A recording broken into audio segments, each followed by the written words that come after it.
Dark Souls 3. This game is great. This is just one quality slice of game right here. But I didn't always think this. In fact, less than a year ago I hated this game with a fiery passion. So what changed? How did I go from fun, noun, enjoyment, entertainment, amusement, pleasure, antonyms, boredom, misery, Dark Souls 3, to I want to play through this game like 4 more times, at least. Well, it all started about a year ago, when my brother convinced me to get Dark Souls 3 when it was on sale on Steam. So I got it, and I played it on and off for a good while. I slowly struggled through the early areas of the game, having picked one of the worst starting classes. It was hard, and I had a lot of gripes and nitpicks with the game. But then, I made it to the Abyss Watchers. These guys were tough, but it was such a good boss, I really wanted to beat it, and after rage quitting just a little bit, I finally did. And then, I quit. Why, you ask? Well, that brings us nicely into why I used to hate Dark Souls 3.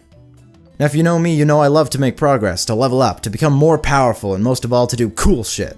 What I don't like is losing progress or having to repeat things I've already done. Gives me conniptions. Now if you're not familiar with Dark Souls, souls are a form of currency dropped by every enemy. They're used to buy weapons and armor, but their primary use is to level up. Leveling up requires a certain amount of souls, but unlike experience points found in other games, souls can be lost. Basically, every time you die, you leave all your souls behind in a little green glowy boy on the ground. If you die again before you pick up your dropped souls, they're gone forever.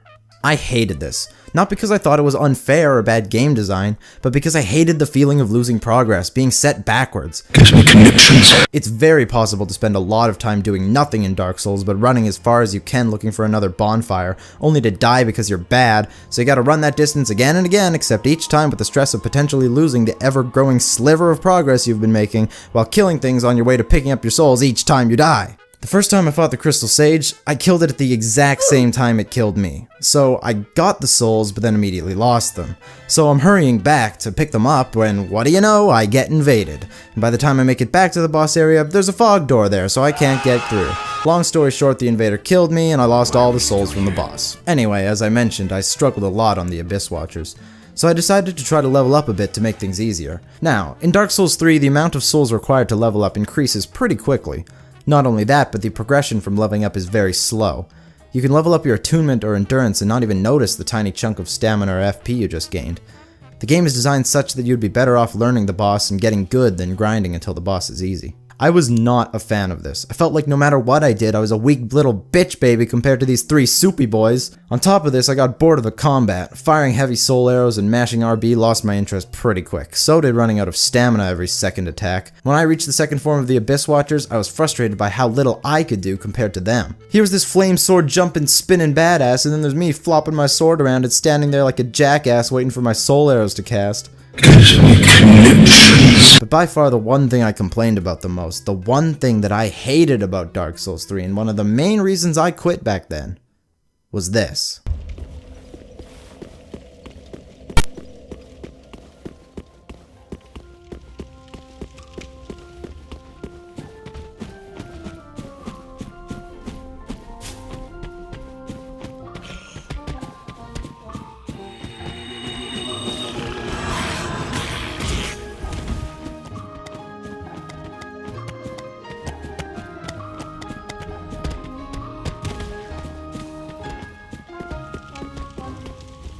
Yeah, it isn't much, just a quick run back to the boss, but after countless boss attempts, this run began to take a toll.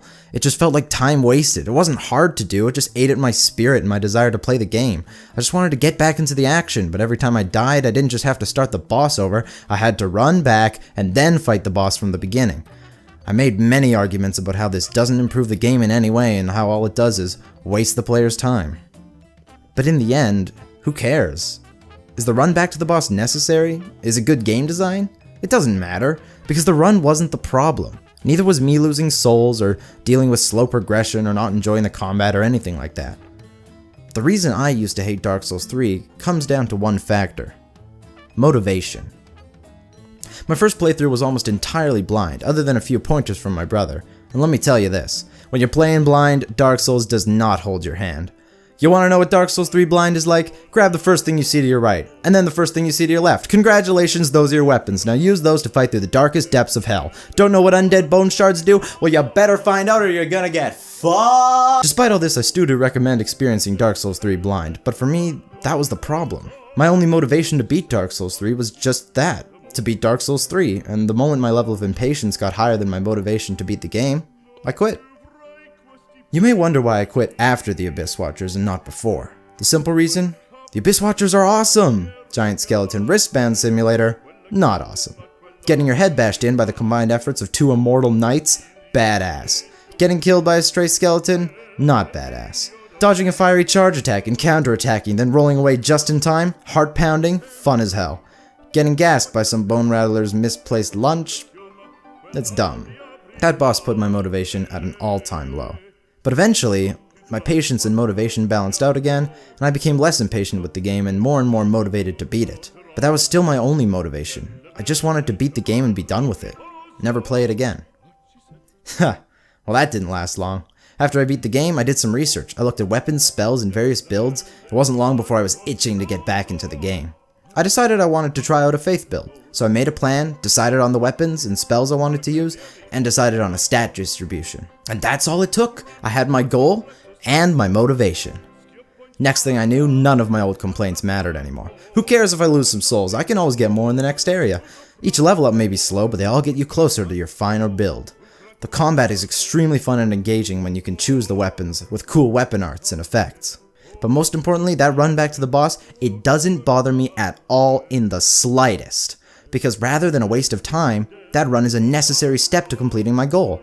Not of beating the game, but of making the build I want. When it comes to video games, I'm the most motivated when I make my own goals. This is why Smash Bros, Pokemon, and Monster Hunter are 3 of my favorite game series. In Smash Bros, my goal is to just get better at performing combos and high-level play. In Pokemon, I spend obscene amounts of time getting teams of shiny Pokemon with the perfect IVs, EVs, and natures. And in Monster Hunter, my goal is either a new weapon or armor set that will let me complete hunts even faster. And now, I have plenty of goals to complete in Dark Souls. Do a Pyro build, this maybe a Sorcerer build, Strength build, Dex build, Luck build? I also played a lot more multiplayer on subsequent runs, and let me tell you, that's a good time right there. If you still don't believe there's a whole lot to love about this game, check this out.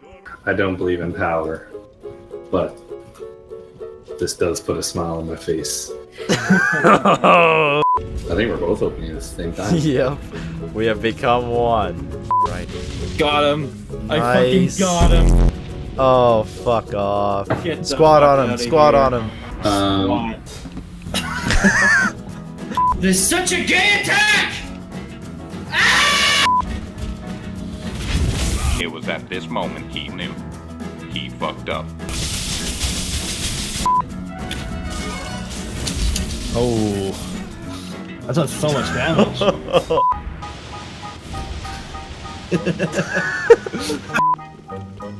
Guys, we got a squad on him.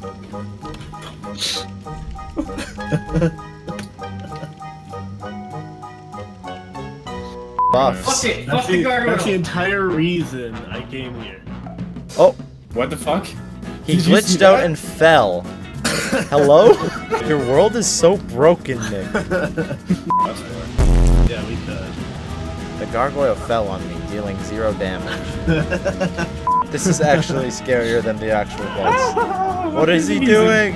Ah! Oh, here we go. He was a skater boy. What? Oh god, fuck. I thought Drake was up ahead. Drake, you're my favorite thing about this game right now.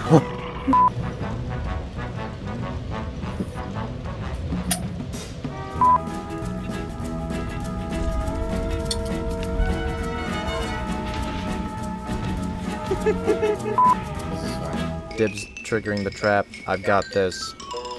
Okay.